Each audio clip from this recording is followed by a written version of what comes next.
mursalin wa ala alihi wa sahbihi ajmain. Amma ba'du. Pertama-tama kita panjatkan puji dan syukur kehadiran Allah Subhanahu wa taala yang atas nikmatnya kita bisa berkumpul di acara pesantren Ramadan SMPN 1 Atap Tarakan 5. Teman-teman, apa kabar? Baik. Sehat? Alhamdulillah. Mudah-mudahan kita semua diberikan kesehatan dan kelancaran melanjutkan ibadah puasa di bulan Ramadan. Amin ya rabbal alamin.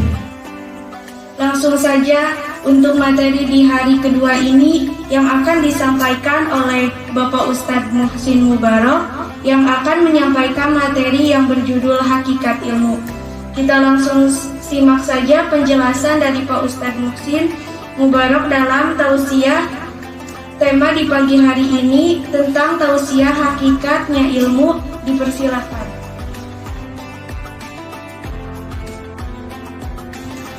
Assalamualaikum warahmatullahi wabarakatuh. Waalaikumsalam warahmatullahi wabarakatuh. Yang saya hormati Kepala Dinas Pendidikan Kabupaten Purwakarta beserta staf jajarannya. Yang saya hormati Kepala SMPN 1 Atap Tarakan 5. Yang saya hormati siswa-siswi SMP 1 Atap Tarakan 5. Mudah-mudahan Allah muliakan. Barakallahu fi ilmihim, barakallahu fi rizkihim, barakallahu fi tuli hayatihim. Amin ya Allah ya rabbal alamin. Dalam kesempatan ini di hari yang kedua masih kitab Ta'limul Muta'alim, yang mana pasal pertama yaitu faslun fi ma'iyatil ilmi wal fiqhi wa fadli. Bismillahirrahmanirrahim. Qala Rasulullah sallallahu alaihi wasallam, talabul ilmi faridatun ala kulli muslimin wal muslimatin. Nabi berkata, wajib kepada kaum muslim dan muslimat, laki-laki atau perempuan, itu wajib mencari ilmu. I'lam bi annahu la yuftaradu ala kulli muslimin wal muslimatin talabu kulli ilmin. Ketahuilah bahwa menuntut ilmu itu tidak wajib dipelajari kepada muslim seluruh ilmu, karena tidak akan mungkin seluruh ilmu. Umur kita berapa tahun lah, jadi tidak akan mungkin menuntut ilmu seluruh ilmu, karena banyak adaban tauhid, akhlak, tafsir, diroyah, hadis, dan fikih, usul fikih, wadul fikiyah, faraid dan lain-lain banyak. Jadi kita tidak akan cukup umurnya untuk mencari ilmu. Terus mana yang wajib dipelajari, yaitu bal yuftaradu alaihi talabu ilmu. Yang wajib kita pelajari itu ilmu hal. Ilmu hal itu kalau dalam bahasa Sunda ilmu anu dibutuhkan pada harita, gitu. Kebetulannya kurang campur-campur lah. Kita campur-campur bahasanya karena kita itu orang kampung kan. Tapi insya Allah tidak kampungan. Dan bal yuftaradu alaihi talabu ilmu hal. Hanya dipelajari ilmu hal. Ilmu hal itu apa? Kama yuqalu afdalul ilmi ilmu hal. Karena perkara ilmu hal itu ilmu yang paling utama. Wa afdalul amali hifdzul mal. Amal yang terbaik adalah ilmu hal. Jadi ini nanti di depan ada apa yang harus dipelajari. Ilmu hal itu ilmu yang dibutuhkan sekarang, ilmu sehari-hari. Contoh kieu lah bahasa Sunda, ngerti bahasa Sunda? Berapa pengertos bahasa Sunda? Kita sehari-hari diwajibkan untuk sholat. Maka sholat itu wajib. Maka mencari, menuntut ilmu sholat itu wajib. Wa yuftaradu ala muslimin talabul ilmi ma yaqa'u lahu fi halihi. Beriman wajib, dan mereka orang-orang beriman wajib untuk mempelajari ilmu apa saja yang sangat diperlukan dalam kehidupan sehari-hari, ibadah atau muamalah, itu kan wajib. Jangan ada kada usul fikih malayatimul wajib bilabi bahwa wajib, perkara yang wajib tidak sempurna kecuali dengan syaratnya, maka syarat itu menjadi wajib. Masa kita melaksanakan sholat tanpa ilmu, mardudatun latu baru, ditolak ya diterima. Jadi ibadah itu harus dengan ilmu, maka wajib kita menuntut ilmu.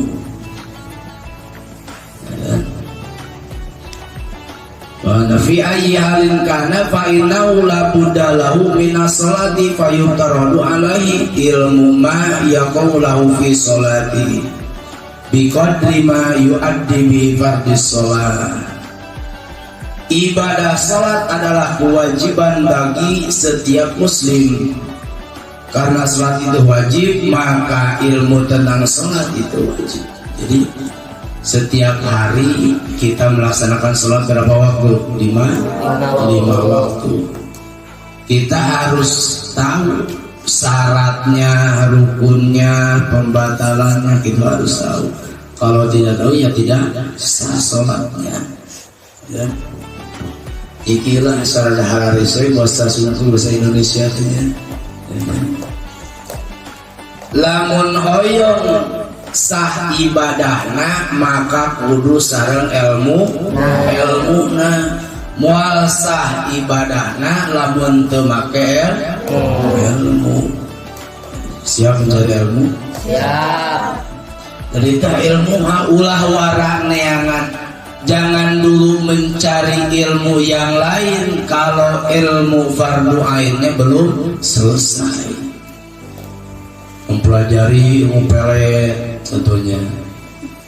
Sholat, syarat sah sholat, fardunya sholat dia belum tahu. Sholat tidak sah. Terus mana yang paling utama dipelajari, yaitu ilmu tentang sholat atau muamalah, itu kan? Atau muamalah, atau haji, atau zakat, itu wajib harus dengan ilmunya. Gampang naon wae perkara lamun pakai ilmu. Wa yajibu alaihi ilmu ma yaqamu lahu bi qadari ma yuaddi bihil wajib. Li'anna ma yatawassalu bi ila iqamatil fardhi yakunu fardhan.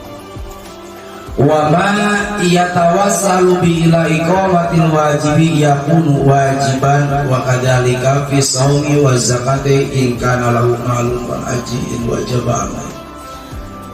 Begitu pula dalam ritual ibadah, ilmu ibadah haji bikin anu mampu bagi yang sudah mampu, puasa, zakat. Kalau mengeluarkan zakat, kalau hartanya sudah nisab, harus tahu ilmunya, tidak sembarangan. Ibadah itu sudah diatur sedemikian rupa oleh ulama mutaakhirin, sudah diatur oleh Kanjeng Nabi, para sahabat, tabi'in. Jadi jangan semau gue lah, ibadah itu jangan semau ulah sakahayang gitu. Sudah ada aturan tentang sholat, sudah diatur, tentang zakat sudah diatur, tentang puasa sudah diatur. Kalau kita sekarang kan bulan puasa, kita menjalankan laki-laki puasa, perempuan ada yang puasa, ada yang puasa semuanya. Kalau ibadah, kalau puasa tidak dengan niat sah tidak? Tidak. Dari mana tahunya bahwa niat itu jadi wajib? Dari mengaji. Mual apa perkara niat lamun tema orang ngaji untuk belajar. Maka jadi tadi kan telah boleh faridatun ala kulli muslimin wa muslimatin, wajib mencari ilmu deh. Selagi kita masih sehat, selagi kita masih muda, yuk belajar dengan sungguh-sungguh supaya tidak menyesal di kemudian hari. Wa kadzalika fi buyu'i kana yatajid. Dalam ilmu jual beli harus ada ilmunya. Nah, yang ditanya nih Kilali Muhammad bin Hasan rahimahullah, ala tusannifu kitaban fi juhdi. Kenapa engkau tidak menulis tentang juhud? Imam Muhammad bin Hasan, sonatu kitaban fil buyu, justru saya menulis kitab tentang jual beli. Ya kan? Nyambung lah. Jawabannya kurang nyambung. Ditanya kenapa tidak menulis tentang juhud, jawabannya justru saya menulis kitab tentang jual beli. Gitu kan? Kurang nyambung, baik udah nyambung lah tiap hari ditanya ya. Nah, alasannya kenapa? Yani az-zahid may yataharraju an subhati wa makruhati fit tijarah. Orang yang juhud itu adalah orang yang mewaspadai, yang berwaspada, hati-hati dari perkara subhat, makruh. Itu yang juhud. Juhud itu orang yang hati-hati. Kalau orang yang sudah juhud itu nalika dagang mengurangan timbangan, nalika ayeuna ngilo mengurangan kiloan, rajin dia karena sieun takut kepada Gusti Allah. Wa kadzalika yajibu fi sairil muamalat wal hira wa kullu man istaghala bi shay'in minha yuddaradu alaihi ilmu taharruz anil harabi. Setiap orang yang berkecimpung di dunia perdagangan yaitu wajib mengetahui ilmu tata cara berdagang dalam Islam supaya bisa menjaga diri dari hal-hal yang diharamkan. Contohnya begini, banyak pedagang yang mengurangi timbangan. Kata Kanjeng Nabi, kalau ingin menjadi orang jujur, cobalah menjadi pedagang. Kebanyakan pedagang itu tidak jujur. Kebanyakan karena apa? Karena tidak tahu ilmu. Lamun apal ilmu agama, nama ilmu tata cara berdagang melalui menurut Islam, maka moal daek curang, tidak akan pernah curang, tidak akan pernah berdusta, gitu kan? Kalau kita menyadari sesama makhluk hidup antara laki-laki dan perempuan, tentu tidak akan saling menyakiti. Pernah ada yang tersakiti tidak? Tidak.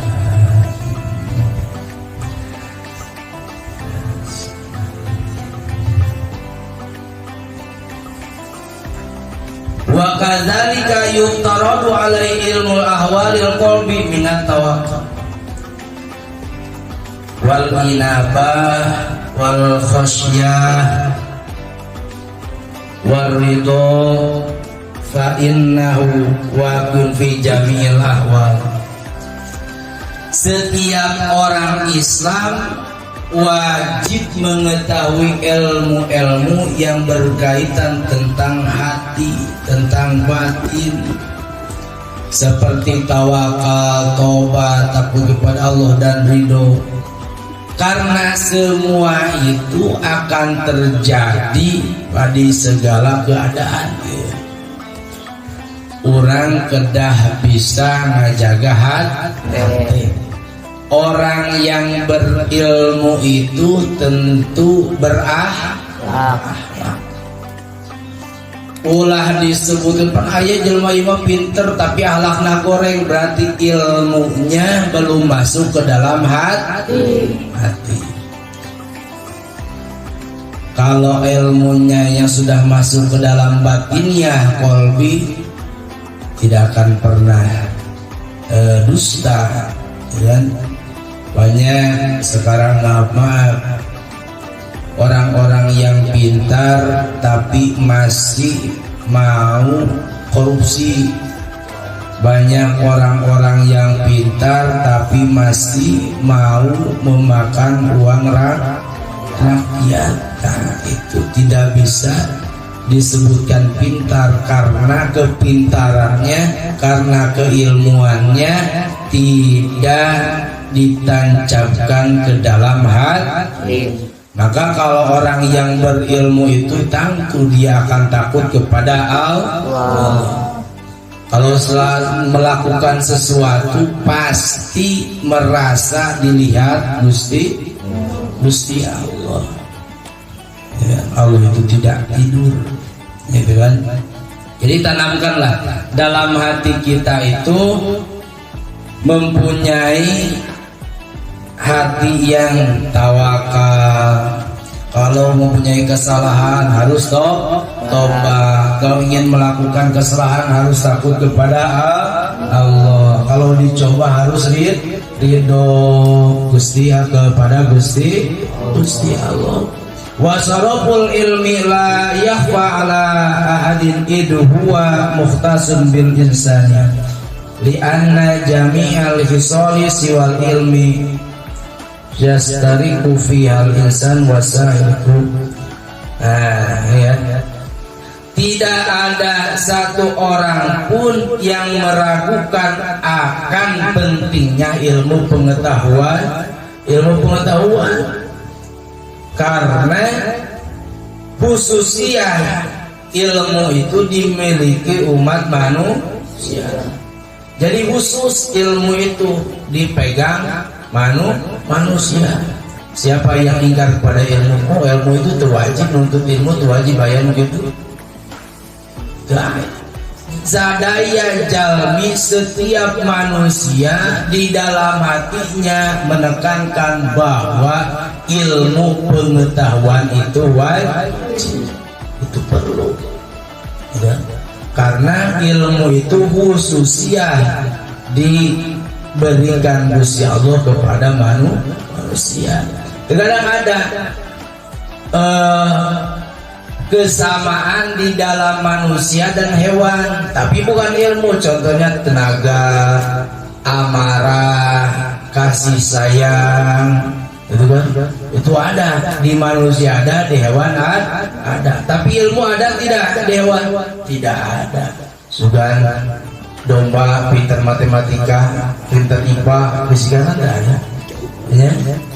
Tapi kalau kasih sayang pernah tesagalak-galak nameong mau ngadahar anak-anakna, itu kan? Itu ada kasih sayang. Cuma buasna meong teh harimau, hewan paling buas, rajanya hutan, tapi kan tidak memakan anaknya karena ada kasih sayang. Di manusia ada kasih sayang, saling menyayang, saling mencintai sesama makhluk Gusti Allah. Ya kan terusannya gini. Antara Nabi Adam, manusia itu diberi keunggulan dan keistimewaan oleh Gusti Allah Subhanahu wa taala, yaitu Nabi Adam nalika jumeneng itu kan segalanya di atas malaikat karena manusia itu mempunyai ilmu. Malaikat aya ilmuan teu aya malaikat macam panten kantos ngaji caca sugan belajar malaikat enggak. Kalau malaikat disuruh Allah zikir ya zikir terus, tidak pernah mengaji dan belajar. Tapi Nabi Adam pernah belajar. Maka itu derajatnya Nabi Adam dan malaikat lebih tinggi Nabi Adam. Itu para malaikat diperintah oleh Gusti Allah sujud kepada Nabi Adam kecuali iblis, karena iblis mempunyai rasa sombong. Mungkin itu kesimpulannya. Yuk kita sama-sama belajar dengan sungguh-sungguh ya. Belajar dengan sungguh-sungguh, jangan pernah mengeluh capek, jangan mengeluh ngantuk gitu. Supaya teu hanjakal di kemudian hari. Punya cita-cita? Kejarlah cita-cita kalian, menjadi dokter, menjadi apa. Nah, kan? Kalau kalian kalau peribahasa, kalau dalam guru juga seurusin goreng, boleh berhenti sekolah, asal jangan berhenti belajar. Soksana orang tos beres kuliah, tetap orang kedah belajar. Kan belajar itu dari lahir sampai mati, dari balik sampai tua gitu kan. Kita itu di dalam hadis Kanjeng Nabi diberi pilihan. Hadisnya kun aliman au muta'alliman au mustami'an au muhiban wala takun khomisan fatalaka. Silakan kalian memilih, mau menjadi tenaga pendidik, jadi pengajar, mau menjadi pelajar, gitu ya, santri, siswa-siswi, mau menjadi pendengar setia atau menjadi pecinta. Yang jangan itu menjadi orang yang kelima, jadi pengajar tidak, belajar tidak, mendengarkan tidak, mahabbah mencintai menyayangi tidak, gitu kan? Kalau yang menjadi orang yang kelima itu cilaka dunia dan akhir. Hoyong cilaka jadinya lawan alim berarti orang sudah menuntut ilmu. Man aroda dunya fa'alai bil ilmi, wa man aroda al-akhirah fa'alai bil ilmi, wa man aroda huma fa'alai bil ilmi. Lamun anjeun hoyong mengejar dunia, hoyong usaha gitu kan, harus mempunyai ilmu. Tidak ada yang sukses kecuali dengan ilmu gitu kan. Oke, segitu berpikatur apuntenna pilih jamaah kalpatan rumaos rada susah dina ngucapkeun Indonesia. Walaupun kita negara Indonesia, tapi jarang berbicara Indonesia itu kagok gitunya sebelum itu. Intinya sakitu bihatur. Wassalamualaikum warahmatullahi wabarakatuh. Baik, itu dia tausiah dari Bapak Ustadz Muhsin Mubarok.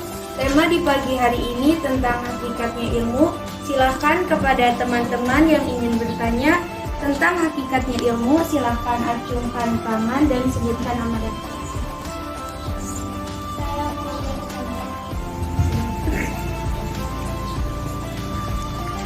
Assalamualaikum warahmatullahi wabarakatuh. Waalaikumsalam warahmatullahi wabarakatuh.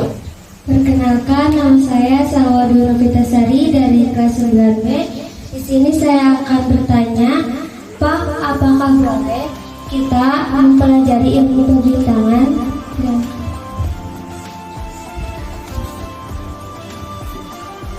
Waalaikumsalam warahmatullahi wabarakatuh. Pertanyaan, apakah boleh mempelajari ilmu perbintangan? Tadi kan sudah disinggung bahwa thalabul ilmi faridatun ala kulli muslimin wa muslimatin, yakni thalabul ilmi fardhu ain. Kita harus terlebih dahulu mempelajari ilmu fardu ain, ilmu yang dibutuhkan secara ilmu yang dibutuhkan harita, itulah itu sudah hararese itu ilmu yang dibutuhkan gitu, untuk diri pribadi. Kalau ilmu ramalan, ilmu perbintangan gitu kan tidak mendesak, boleh mempelajari ilmu falak, perbintangan, astronomi gitu kan boleh. Tapi jangan sampai ngaheulakeun mempelajari ilmu perbintangan manderikeun mempelajari ilmu fardu ain. Jadi setelah ilmu fardu ain selesai, baru kita mempelajari ilmu-ilmu yang lain seperti ilmu perbintangan. Zaman sekarang kan banyak ditanya rukun sholat, cara sah sholat, pembatalannya sholat, kan mereka tidak tahu, gitu kan. Tapi ditanya itu ini, gitu kan.